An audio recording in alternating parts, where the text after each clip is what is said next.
నమస్కారం, welcome to I dream. నేను మీ విజిత. ధర్మ మార్గం కార్యక్రమానికి స్వాగతం.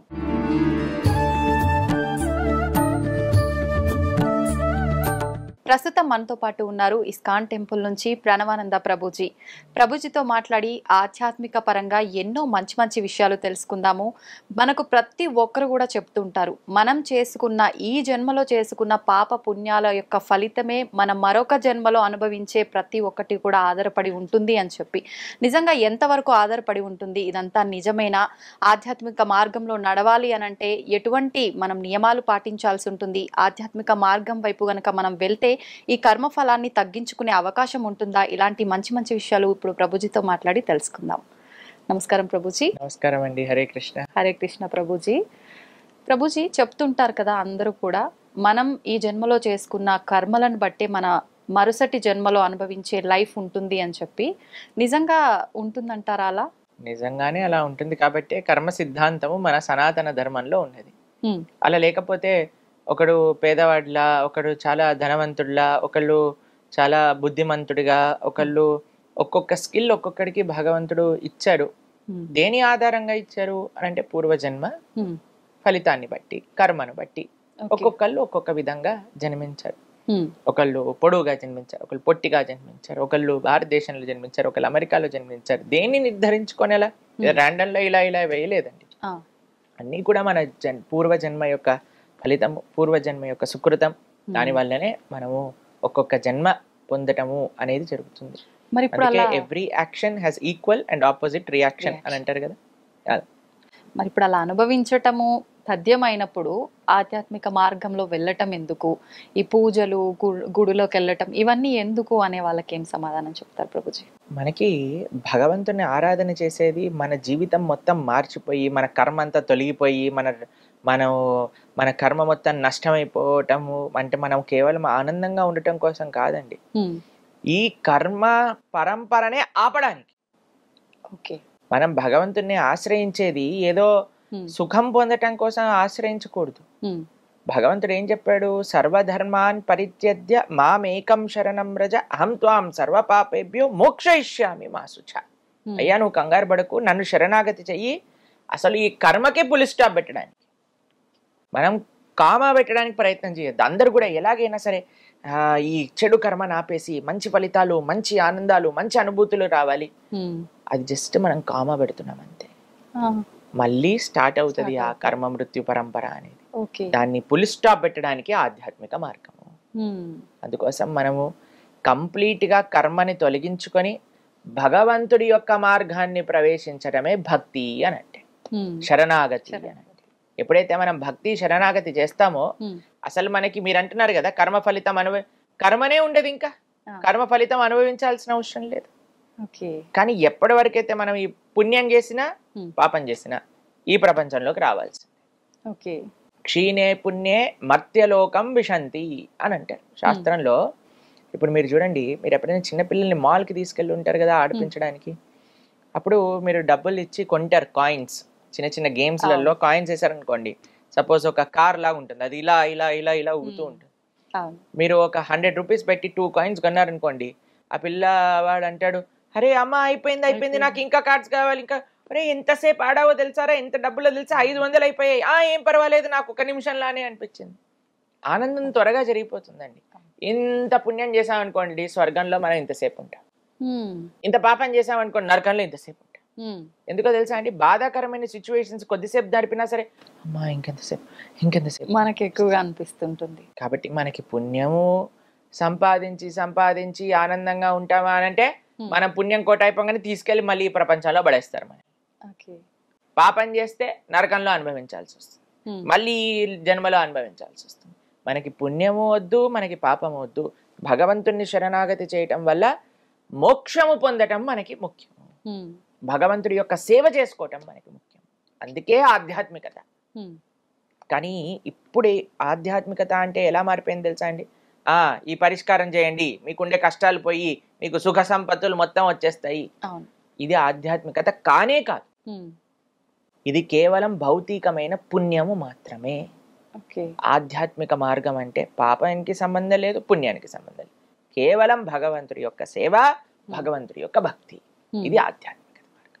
అందుకోసం మనం భగవంతుడిని ఆశ్రయిస్తాం, భక్తి మార్గంలో, ధర్మ మార్గంలో ముందుకెళ్ళాలి అని సంకల్పం చేసుకుంటాం. ప్రభుజీ, భక్తి శరణాగతి అన్నారు కదా, ఏంటి రెండిటి మధ్య వ్యత్యాసం? భక్తి అంటేనే శరణాగతి, శరణాగతి అంటేనే భక్తి భావనతో ఉండుట. శరణాగతి అంటే స్వామి నేను నీకు చెందిన వాడిని, నీవు తప్ప నాకు ఇంకెవరూ తెలియదు అని ఒక భావన శరణాగతి. శరణాగతి చేశాక ఏం చేయాలి? భగవంతుడి యొక్క భక్తి చేయాలి. భగవంతుడి యొక్క భక్తి అంటే ఏంటి? శ్రవణం కీర్తనం విష్ణు స్మరణం పాద సేవనం అర్చనం వందనం దాస్యం సాఖ్యమాత్మ నివేదనం. చక్కగా భగవంతుడి గురించి వినటం, భగవంతుడి యొక్క నామాన్ని కీర్తన చేయటం, భగవంతుడికి అర్చన చేయటం, ఇలా నవవిధ భక్తి మార్గాలలో భగవంతుని ఆశ్రయించటం, ఇదే భక్తి శరణాగతి అని అంటే. ప్రభుజీ, కలియుగంలో ఇప్పుడు మనకు ధర్మం అనేది ఒకే పాదం పైన నడుస్తుంది, ఆల్రెడీ అంత అధర్మమే నడుస్తోంది అని చెప్పి జరిగే అరాచకాలు, ఘోరాలు చాలా చాలా చూస్తున్నాం. మరి ప్రస్తుతమే ఇలా ఉంటే ఇంకా ముందు ముందు ఎలా ఉండబోతుంది అంటారు? ఇంకా మనకి నిజంగా చెప్పాలి అంటే ఇది సంధికాలము అని అంటారు. అంటే ద్వాపర యుగానికి కలియుగానికి 5 నుంచి 10,000 సంవత్సరాలు సంధికాలం. అంటే ఇట్ ఈస్ జస్ట్ ట్రైలర్. ఇంకా సినిమా ఉంది ముందు ముందు. కాబట్టి ఇప్పుడు గానే ఉంది, ఈ ట్రైలరే ఇక్కడ ఉంది. అమ్మో కలియుగం ఇలా పెరిగిపోయింది, ఇలా పెరిగిపోయింది, భక్తి చేయలేమని ఇప్పుడే అనుకుంటే ముందెళ్ళైతే ఇంకా చేయలేం. అందుకే మేము అందరికి చెప్పేది ఏంటంటే ఇప్పుడే ఇలా ఉంటే ఇంకా ముందు ముందు ఎలా ఉంటుంది. కాబట్టి ఈ జన్మను వదిలేసుకోకండి. ఈ జన్మ వదిలేసుకొని మళ్ళీ మనం పుట్టామనుకోండి, అప్పుడు ఎవ్వరు ఐ డ్రీమ్స్ టీవీలో భగవంతుడి గురించి చెప్పేవాడు ఉండరు అనమాట. అప్పుడు అందరూ సినిమాల గురించి, సీరియల్ గురించి మాట్లాడే వాళ్ళే ఉంటారు. కాబట్టి మనకి ఇప్పుడు కలియుగంలో స్టార్టింగే ఇది. ఇంకా స్టార్టింగ్ లో ఉన్నాం కాబట్టి ఇంత ప్రభావం అనిపిస్తుందా మీకు? అందుకోసమే మనం జాగ్రత్తగా, అందుకే మనం అంటాం కదా దీపం ఉన్నప్పుడే ఇల్లు చక్కబెట్టుకోవాలని. అందుకే ఈ జన్మలోనే ఎంత వీలైతే అంత ఆధ్యాత్మిక మార్గంలోకి మనం వచ్చి, భౌతికత ఎన్నో జన్మలు మనం భౌతిక సంసారం చేసేసామండి, దాన్ని పక్కన పెట్టి ఆధ్యాత్మిక మార్గంలో ముందుకెళ్ళడానికి ప్రయత్నం చేయాలి అని ఎందుకు చెప్తున్నాము అని అంటే ఇది ఇంకా స్టార్టింగ్ టైమే ఇలా ఉంది. ఇంకా ముందు ముందు వెళ్ళాక ఎలా ఉంటుందో ఆలోచన చేయండి. కాబట్టి అందరూ చాలా జాగ్రత్తగా ధర్మ మార్గంలో ముందుకెళ్ళాలి. ఈ సమయంలో మనకున్న అదృష్టం ఏంటో తెలుసా అండి? ఇంతమంది యొక్క ఆధ్యాత్మిక తత్వ మధ్యలో మనం ఉన్నాం. ఇంకా మనం హరినామ సంకీర్తన జరుగుతుంది, యజ్ఞాలు జరుగుతున్నాయి, ఆలయాలు ఉన్నాయి, జనాలు వస్తున్నారు ఆలయానికి, వ్రతాలు పూజలు అన్ని జరుగుతున్నాయి. ఇంకా ముందుకు వెళ్తూ వెళ్తూ వెళ్తూ ఉంటే ఇవన్నీ తగ్గిపోతాయి. అందుకోసం చాలా జాగ్రత్తగా ఉండాలి. అవును, అందుకనే ప్రతిసారి కూడా ఆధ్యాత్మిక మార్గంలో వెళ్ళాలి వెళ్ళాలి, పుణ్యాలు చేసుకోవాలని చెప్తుంటారు ప్రభుజీ. ప్రభుజీ, భగవంతుడు సర్వత్రా ఉన్నాడు, ప్రతి ఒక్కరిలో భగవంతుడు ఉన్నాడు, ఎక్కడ చూసినా భగవంతుడు ఉన్నాడు, భగవంతుడు లేని ఒక ప్లేస్ అనేదే లేదు అంటుంటారు కదా. మరి భగవంతుడు అంతటా ఉన్నప్పుడు ఎందుకు ప్రత్యేకంగా ఆలయాలకి, గుళ్ళోకి వెళ్ళి భగవంతుని దర్శనం చేసుకోవాలంటారు? గాలి అంతటా ఉంది కదండి. కానీ మన కార్లో టైర్లో పంచర్ అయింది అనుకోండి, మనం ఈ పంచర్ షాప్కి వెళ్ళి అక్కడ ఎందుకు గాలి కొట్టించుకుంటాం? గాలి అంతటా ఉంది, గాలి కొట్టించుకుంటారా మీరు ఎప్పుడైనా వెహికల్లో? ఇక్కడ నుంచి గాలి ఇలా పట్టుకొని లోపలికి పంపించచ్చు కదా. సాధ్యపడదు కదా. ఎందుకు సాధ్యపడదు? గాలి అంతటా ఉంది కదా. అవును, సాధ్యపడదు. భగవంతుడు కూడా అంతటా ఉన్నాడు. గాలి షాప్ లో ఎలా అయితే ఎయిర్ కాన్సన్ట్రేటెడ్ గా ఒక దగ్గర ఉంటుంది కాబట్టి అది ఈజీగా మనం పెనిట్రేట్ అవుతుంది. భగవంతుడు సర్వత్రా ఉన్న ఆ తత్వము ఆలయ విగ్రహం రూపంలో ఒక కాన్సన్ట్రేటింగ్ గా స్వామి స్వయంగా ఆ రూపంలో అక్కడ కొలువై ఉన్నారు. ఈజీగా యాక్సెసబుల్ మనకి దేవాలయంలో భగవంతుడు. ఎలా అయితే ఇప్పుడు హైడ్రోజన్ ఉంది, ఆక్సిజన్ ఉంది. ఇప్పుడు మనకి నీళ్లు, నాకు ఇప్పుడు దాహం వేస్తుంది అనుకోండి, ఆక్సిజన్ హైడ్రోజన్ రెండు కలిపి ఇప్పుడు నీళ్ళు తెచ్చి నోట్లో పోసుకున్నాను అనుకోండి, అవుతుందా? ఒక వాటర్ బాటిల్ తీసుకొని దాన్ని సంప్రోక్షణ చేసుకొని దాని తర్వాత స్వీకరిస్తే గానీ నాకు దాహం తీరుతుంది. అలానే భగవంతుడు అంతటా ఉన్నాడు, సర్వత్రా ఉన్నాడు. అది భగవంతుడు చెప్పింది, భగవంతుడు తత్వమే సర్వత్రా ఉన్నాడు. మీరు సర్వత్రా ఉన్నాడు అని నమ్ముతున్నప్పుడు ఆలయంలో విగ్రహంలో కూడా ఉన్నాడు కదా. ఉన్నాడు. ఆలయంలో విగ్రహంలో భగవంతుడిని పర్సీవ్ చేయటం చాలా ఈజీ, చాలా సులభం. అందుకోసం మనం ఆలయానికి వెళ్ళి ఎప్పుడైతే ఆ స్వామి యొక్క రూపాన్ని, ఆ స్వామి యొక్క దర్శనాన్ని, స్వామి యొక్క సేవలను మనం ఆస్వాదన చేస్తామో, ఇప్పుడు కనిపించేదే చూడలేకపోతే, కనిపించేదే ఆస్వాదించకపోతే కనిపించింది ఏం చూస్తామండి? అస్సలు సాధ్యపడదు. ఇప్పుడు జనాలకి మూర్తి భగవంతుడి యొక్క శ్రీ విగ్రహాన్నే దూషిస్తున్నారు, భగవంతుడి యొక్క శ్రీ విగ్రహాన్నే ఇది చేస్తున్నారు, భగవంతుడినే దూషిస్తున్నారు. కొన్ని ప్రోగ్రాంలు మేము ఎప్పుడైనా ఇంటర్నెట్ లో చూస్తే మాకు ఆశ్చర్యం వేస్తుంది. పెద్ద పెద్ద వాళ్ళు అసలు మన ఉండే దేవీ దేవతలను కూడా నిందిస్తూ వాటిపైన వెటకారంగా మాట్లాడుతూ, అది ఎంత మహాపాపమో తెలుసా మీకు? కాబట్టి సరైన తత్వం తెలియకపోతే వాళ్ళు, మీకు విషయం తెలుసా, భగవంతుడు సాక్షాత్తుగా మన ముందుకు వచ్చిన ఎవడో నాటకం వేసుకొని వచ్చాడు, వేషం వేసుకొని వచ్చాడు అనుకుంటాడు.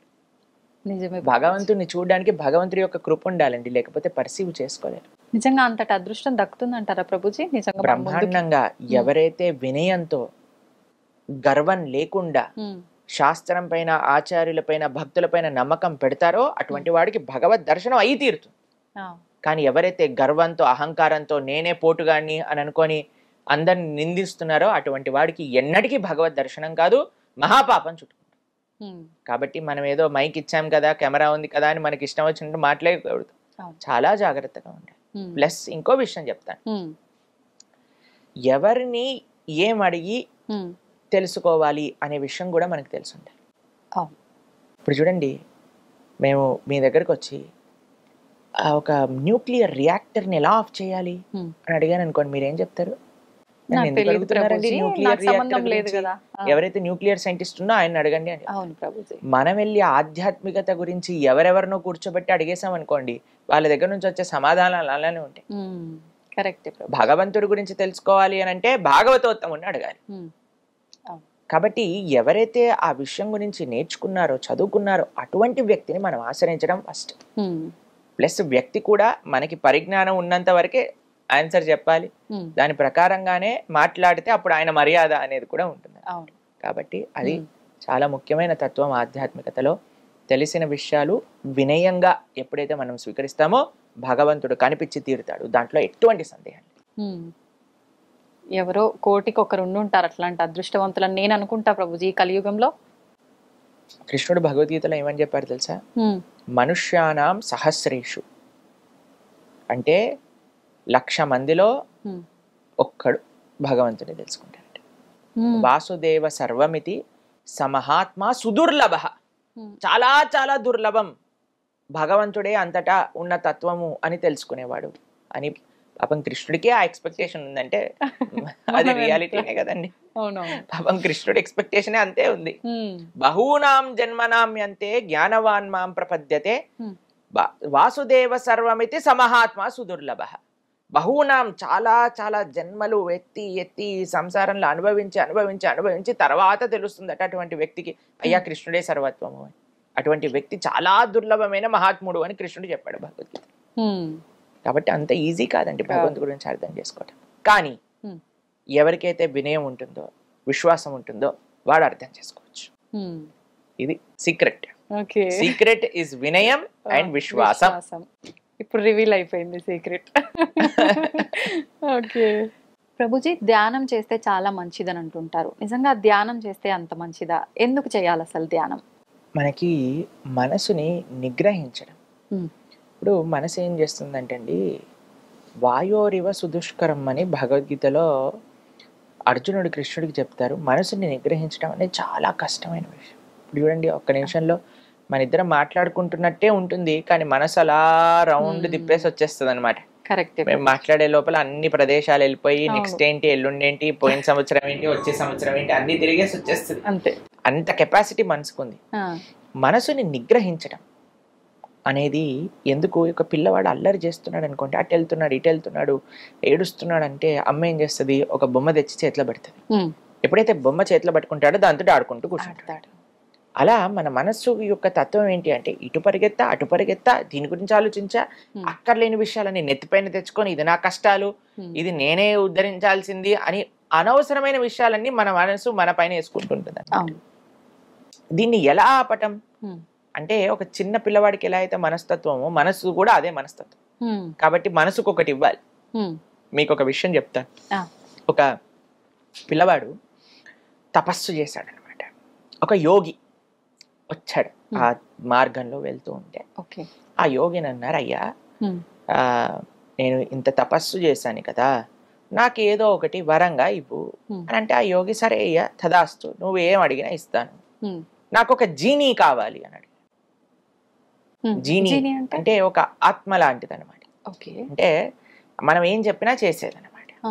అయితే ఈయన ఏం చెప్పాడంటే ఈ జీనీని ఇస్తాను కానీ ఒక రూల్ ఉంది దీనికి, ఎప్పుడైతే నువ్వు దీనికి పని చెప్పవో అప్పుడు నేను చంపేస్తుంది, అదే చంపేస్తుంది, దీనికి ఎప్పుడు పని చెప్పు అని చెప్తాడు.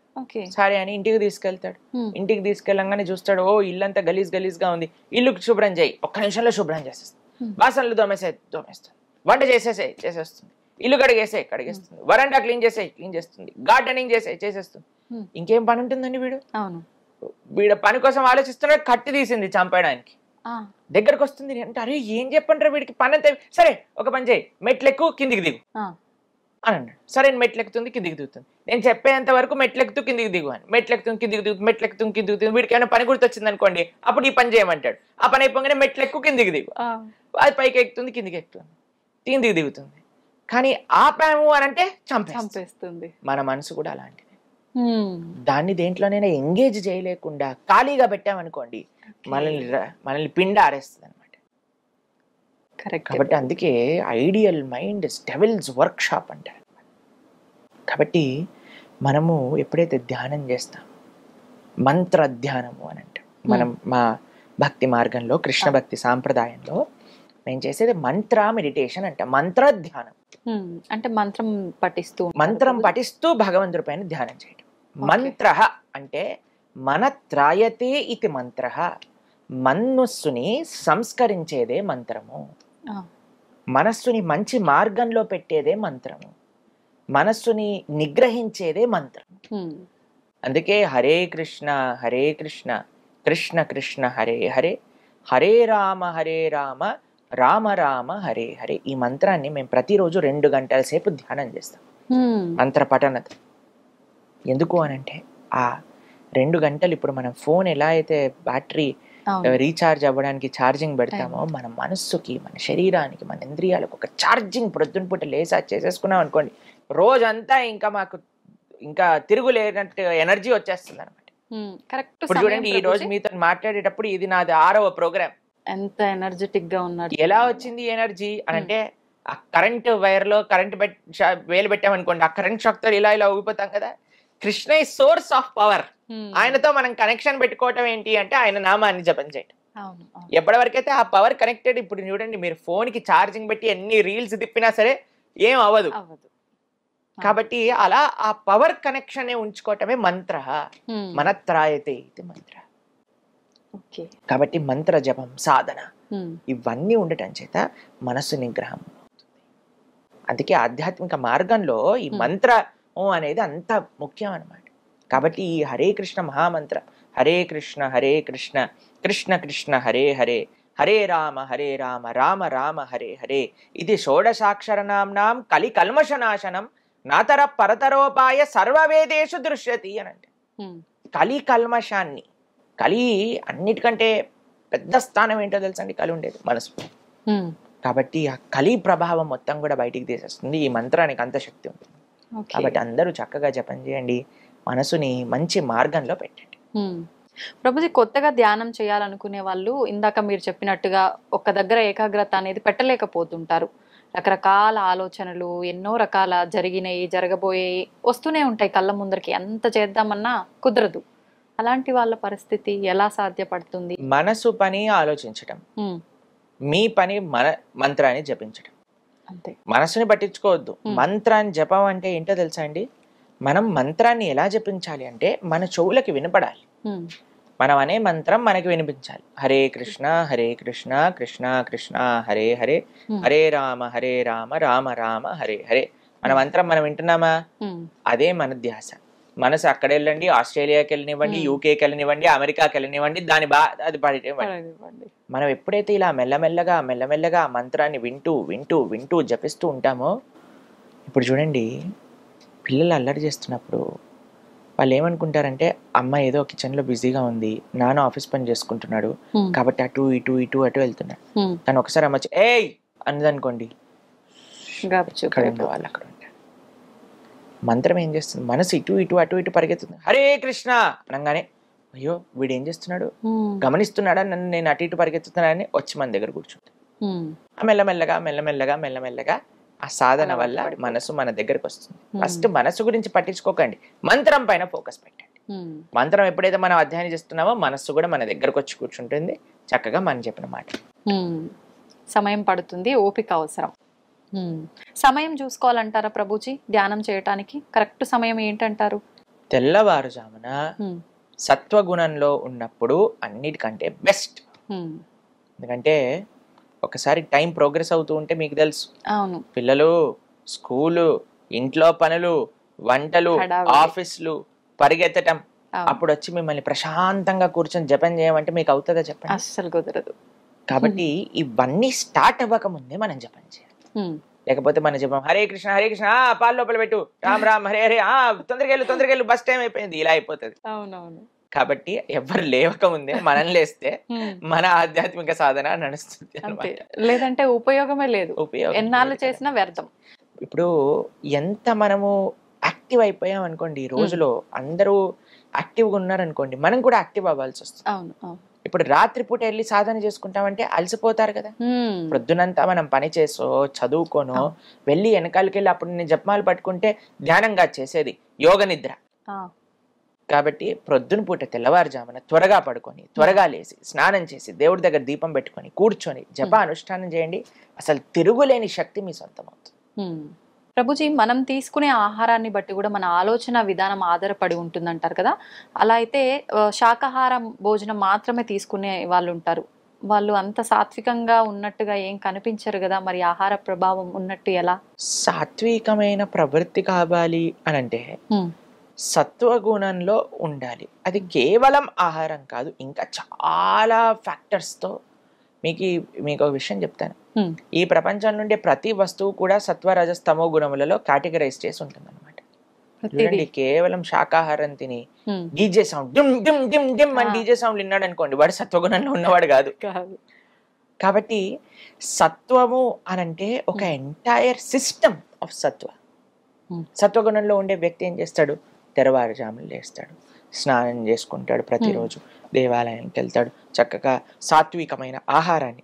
ఇప్పుడు అన్ని సత్వగుణంలో ఉండే వస్తువులన్నీ కూడా మనస్సు పైన ప్రభావం చూపిస్తుంది. అన్నిటికంటే పెద్ద ఫ్యాక్టర్ ఆహారం, ఇది గమనించాలి. ఆహారం ఒక్కటే ఫ్యాక్టర్ కాదు. అర్థమైందా మీకు రెండిట్లో ఉండే డిఫరెన్స్? అర్థమైంది ప్రభుజీ. కాబట్టి ఆహారం అన్నిటికంటే ముఖ్యమైన ఫ్యాక్టర్. ఎవరైనా కానీ తమో గుణం రజోగుణం అంటే మాంసాహారులు కానీ మద్యము కానీ ఇటువంటి సేవించారనుకోండి, వాళ్ళకి సత్వగుణంలోకి రావటం చాలా చాలా కష్టం, చాలా అంటే చాలా కష్టం.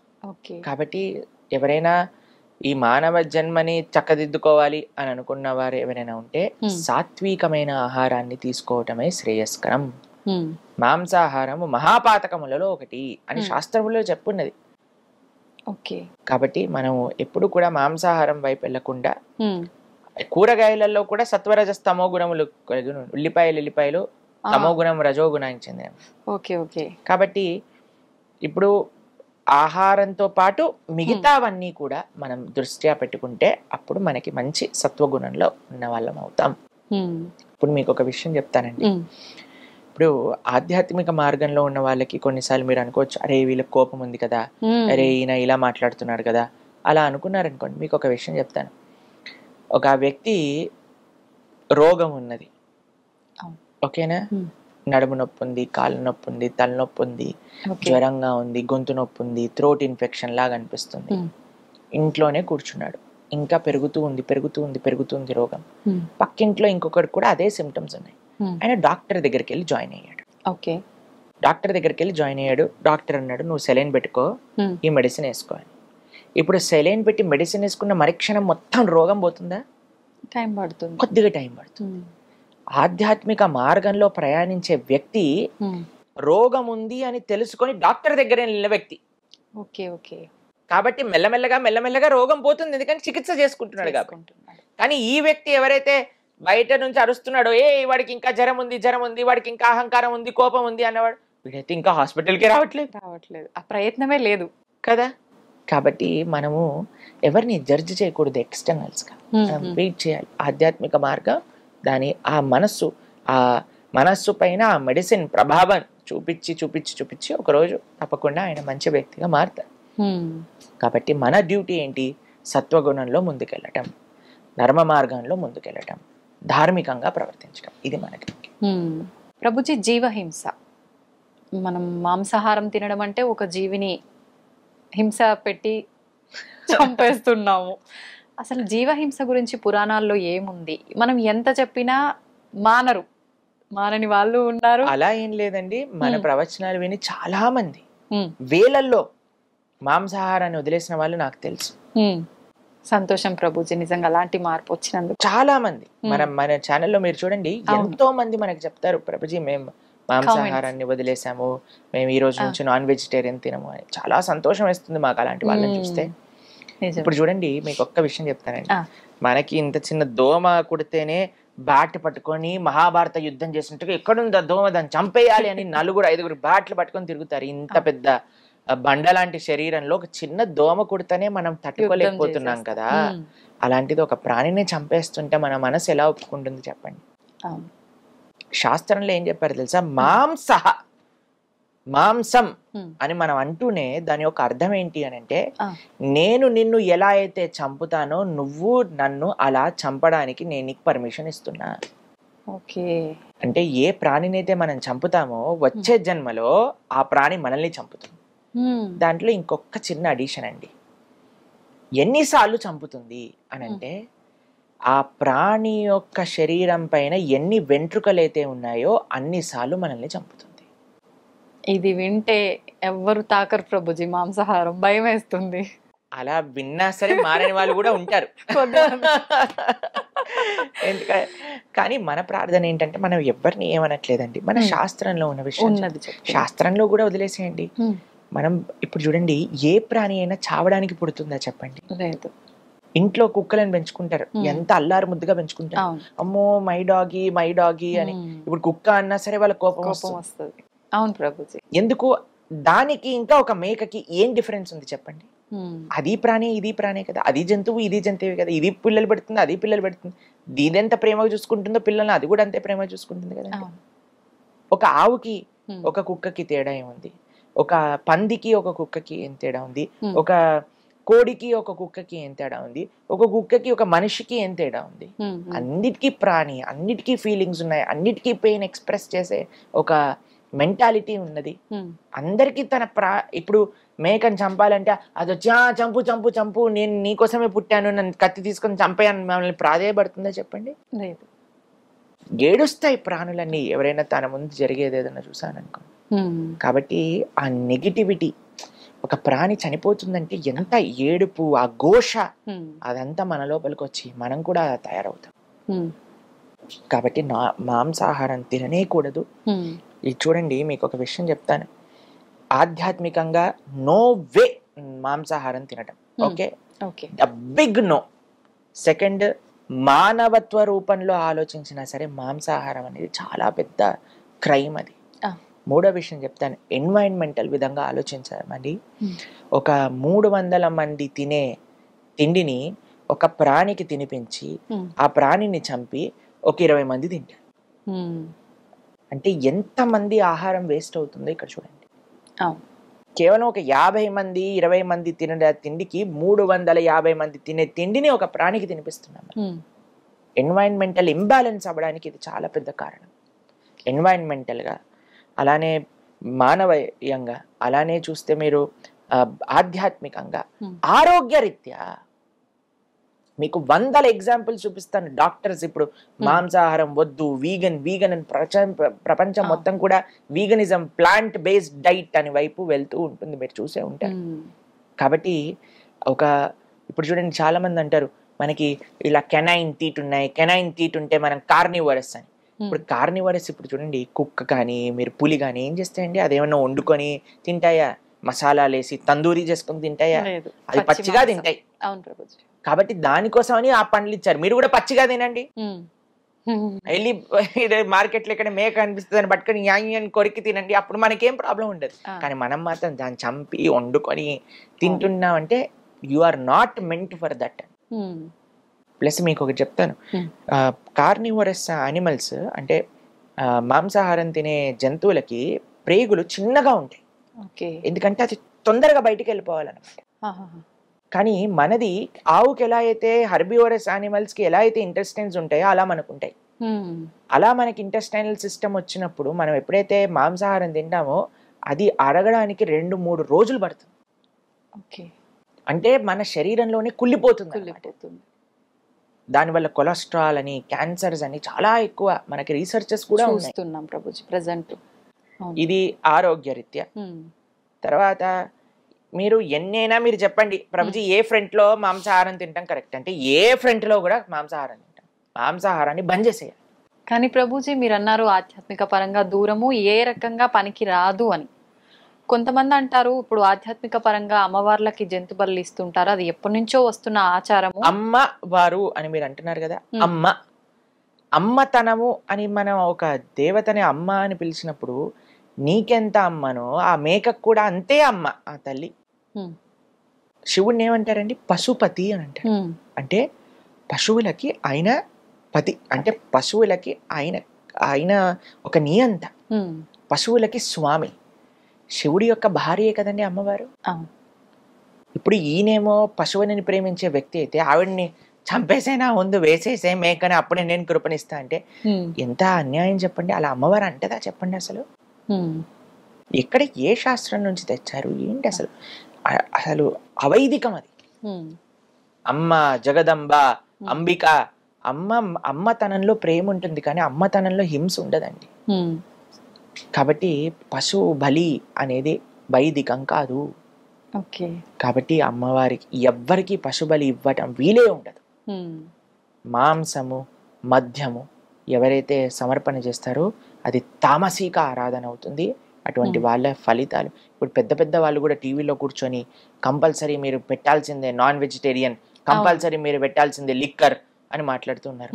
వాళ్ళందరూ పాపం సంపాదించటమే కాకుండా 10 మందికి ఆ పాపంలో భాగ్యస్వామం చేస్తున్నారు. ఈ జీవితం వచ్చింది ఈ ఒక్క పాయింట్ అర్థం చేసుకోండి. ఈ జీవితం వచ్చింది భౌతికమైన కోరికలు సంపాదించటం కోసం కాదు.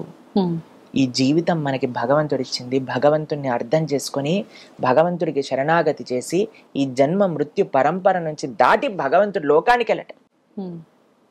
కాబట్టి దీనికి ప్రాణి హింసకి సంబంధం లేదు లేదు లేదు. ప్రభుజీ ఇంకొక చిన్న డౌట్, నేను ఒక కామెంట్ కూడా చూసా లాస్ట్ టైం మనం మాంసాహారం వీడియోకి. మనం చేసుకున్న కర్మల ప్రకారంగా మరొక జన్మ తీసుకుంటాం కదా, అలా తీసుకున్న జన్మ ఇవి జంతువులు మనకు ఆహారంగా ఉండాలని చెప్పి మళ్ళీ జన్మ తీసుకొని వచ్చాయి కాబట్టి ఇప్పుడు అవి మనకు ఆహారంగా మారిపోయాయి, భగవంతుడే సృష్టించాడు అలా అని చెప్పి ఒక కామెంట్ చూసా. దాని గురించి ఏం చెప్పాలి? బీ రెడీ, ఇప్పుడు చంపేసాయి, ఇలా ఇలా అనుకొని చంపేసాయి. ఆ జీవి పైన ఎన్ని ఎంట్రుకలు ఉన్నాయో అన్నిసార్లు చావడానికి రెడీగా ఉండు. కర్మ ఈస్ క్లియర్ అండి. నేను కళ్ళ గంతులు కట్టుకొని సిగ్నల్ క్రాస్ చేస్తా, నేను సిగ్నల్ నే చూడకుండా క్రాస్ చేస్తా, నీ కర్మ ఫైన్ కట్టాల్సిందే కదా. కట్టాల్సిందే. ఇంకా దురదృష్టవంతుడు అయితే యాక్సిడెంట్ అవుతుంది. కాబట్టి నాకు తెలియదు, నేనేం చూడండి, నాకేం తెలియదు, నాకు సిగ్నల్ తెలియదు, నాకు ఈ రూల్స్ అని తెలియదు, పోనీ ఇష్టం. కాబట్టి బాధ్యత కదా. కాబట్టి ఇలాంటి ఎన్ని లాజిక్లు ఉపయోగించి ఎన్ని విధాలుగా నువ్వు కర్మ చేసినా సరే కర్మని తప్పించుకోలేవు. ఇది అర్థం చేసుకోవచ్చు. ఇంకొంత పాపం మూట కట్టుకుంటున్నారు. ఇప్పుడు ఒకడు మర్డర్ చేసేసాడండి, పోలీసులు వచ్చి పట్టుకున్నారు. మర్డర్ చేసా పదా జైలుకి. నాకు మర్డర్ చేయటం తప్పని తెలియదు, వదిలేస్తాడా? అసలు వదలరు. చెప్పండి. కాబట్టి ఇప్పుడు నా కర్మ, వాడు నా చేతిలో చంపబడటం ఆయన కర్మ అని చెప్పాడు అనుకోండి, పోలీసు వాడు వదిలేస్తాడా? లేదు. కాబట్టి మన విచక్షణ, భగవంతుడు బుద్ధి కూడా ఇచ్చాడు కదా. కాబట్టి మన విచక్షణ ఉపయోగించి మనం ఏది మంచి ఏది చెడు అని ఆడాలి. కాబట్టి ఈ జిహ్వని కంట్రోల్ చేసుకోవటం అనేది మీకు విషయం చెప్పనా, అన్నిటికంటే ఈజీ ఆధ్యాత్మిక మార్గాలు. మిగతా ఇంద్రియములు కంట్రోల్ చేసుకోవటం కంటే జిహ్వని కంట్రోల్ చేసుకోవటం అత్యంత ఈజీ. ఎవరికైతే జిహ్వ కంట్రోల్ అవ్వదో అటువంటి వాడు ఆధ్యాత్మిక మార్గానికి పనికిరాడు. చాలా కష్టం అని చెప్పాలి. కాబట్టి మీరు మీరు ఇప్పుడు చూడండి, చిన్నప్పటి నుంచి పుట్టినప్పటి నుంచి ఒక విధంగా మాంసాహారం తిని పెరిగేవాడు, పొద్దున మధ్యాహ్నం రాత్రి సాయంత్రం అర్ధరాత్రి మాంసాహారమే తిని పెరిగిన వాళ్ళందరూ కూడా వీగనిజం అంటూ ప్రాణి హింస చేయకూడదు అని పాశ్చాత్య దేశాలలో వెజిటేరియన్స్ గా మారిపోతున్నారు. మనకి ఎంత మన భారతదేశంలో పుట్టి ఇవన్నీ తెలుసుకున్న వాళ్ళని మారటంలో ఏం ప్రాబ్లం ఉంది చెప్పండి. కాబట్టి ఎంత వీలైతే అంత తొందరగా మాంసాహారాన్ని మానేయండి, లేకపోతే మహాపాపం. ఈ కర్మ, కలెక్టివ్ కర్మ కూడా మనకి తయారవుతుంది అనమాట. ఇప్పుడు కొన్ని దేశాలలో చాలా మనకి సడన్ గా హఠాత్తుగా భూకంపాలు రావటం, న్యాచురల్ కెలామిటీస్ రావటం ఎందుకు వస్తాయి అని అంటే, ఇప్పుడు కలెక్టివ్ కర్మ, అందరూ చేసే పాప కర్మ, ఆ నెగిటివ్ వైబ్రేషన్ ఒక్కసారిగా ఒక దగ్గర కాన్సన్ట్రేట్ అయితే ఇలాంటివి వస్తాయి అని కూడా రీసెర్చెస్ ఉన్నాయి. కాబట్టి మనం ఏ ప్రాణిని హింస పెట్టకుండా మనం జీవిద్దాం, ప్రతి ఒక్క ప్రాణిని జీవించే హక్కు వాళ్ళకి ఇద్దాం, అంతే అండి. మనం ఏదో సృష్టించి అందరిని ఉద్ధరించి ఏం చేయాల్సిన అవసరం లేదయ్యా. నువ్వు బ్రతుకు, వేరే వాళ్ళని బ్రతకని, అదే పెద్ద సేవ నువ్వు మానవుడిగా చేయడానికి. ప్రభుజీ, మనం ఆహారం తీసుకుంటున్నామంటే అది శాకాహారమైనా మాంసాహారమైనా, జీవులని ప్రాణం తీయడం అంటే చెట్టుకి మొక్కకి కూడా ప్రాణం ఉంటుంది కదా, మరి దాన్ని కూడా మనం తింటాం. చాలా మందికి ఇదే ప్రశ్న చేస్తారు. ఇప్పుడు మనం ఎప్పుడైనా మాంసాహారం గురించి, అయ్యో ఈ మొక్కలన్నీ చంపేస్తున్నారు, మొక్కల్ని కాపాడండి అని కామెంట్లు పెడతారు చాలా మంది. చాలా ఎక్కువ కామెంట్స్ వచ్చాయి ప్రభుజీ. ఇప్పుడు ప్లాంట్లలో జీవులు లేరా, మీరు పాలకూరని, కొత్తిమీరని, కరివేపాకుని ఎలా చంపేస్తుంటున్నారు. మీరు చూడండి, ఇప్పుడు పాలకూరని కట్ చేసేటప్పుడు పాలకూర ఎగిరి ఎగిరి రక్తం అంతా పెట్టి పాలకూర బిడ్డను పట్టుకొని ఇలా గౌగలించి అలా చేస్తుందా అండి? చెయ్యదు. కానీ దాంట్లో జీవం ఉందా అంటే ఉన్నది. కానీ మరి నువ్వెందుకు తింటున్నావు దాన్ని అని అంటే, నువ్వు జీవించి ఉండడానికి. భగవంతుడు డూస్ అండ్ డోంట్స్ అని ఇచ్చాడు మన శాస్త్రంలో. పత్రం పుష్పం ఫలం తోయం యోమే భక్త ప్రయశ్చతి. శాకాహారం ఏదైతే పత్రము, పుష్పము, ఫలము, తోయము ఇవి ఉన్నాయో వీటిని చక్కగా నువ్వు నైవేద్యం పెట్టి తీసుకో. ఇది భగవంతుడు ఇచ్చాడు. ఈ సృష్టిని ఎవరైతే తయారు చేశారో, ఇప్పుడు చూడండి, ఇండియాలో మనము ఒకలాగా కారు నడుపుతాం, అమెరికాలో ఆపోజిట్ వైపు కూర్చొని కారు నడుపుతాం. ఓకేనా? ఇది ఎవరు తయారు చేశారు రూలు? ఆ కంట్రీలో ఈ రూల్ ఉంది కాబట్టి దాన్ని పాటిస్తున్నాం కదా.